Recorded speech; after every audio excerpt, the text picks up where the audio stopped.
Today we're going to do something a little different. I've been reading one chapter a day, going through the book of Proverbs, and a lot of you have subscribed and started following, but I just feel like I'm supposed to do something different here.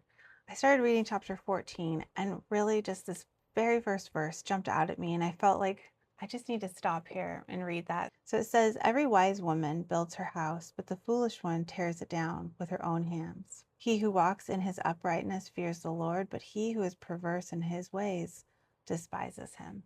I don't know who needs to hear that today, but I know I needed to. Unfortunately, it is possible for us to tear down the houses that the Lord builds for us. We can build our houses on the rock.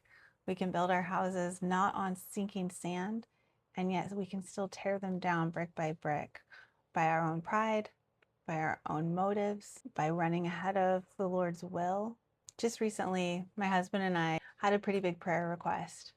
And we felt like we were supposed to just be still. There were things that we could have actually done to change our circumstances, but we felt God telling us, be still. That is really hard, especially when you could actually do something to maybe change things.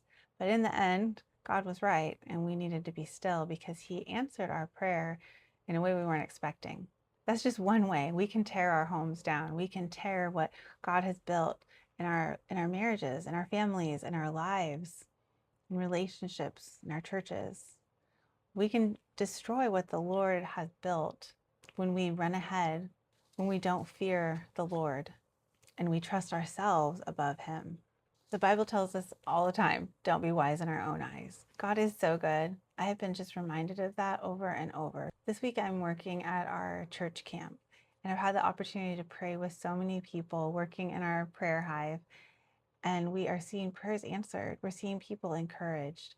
There is so much power in prayer. If you have a prayer request, I want to pray with you. And you can just drop me a note, send me a message, like this video. I will pray for each person, and I'm just so grateful that you're here. I hope this has been helpful and encouraging. I pray you have a blessed day, and I will be back tomorrow with chapter 15. Hopefully I'll be reading the whole thing, but we will go where the Lord leads, and we will not outrun Him.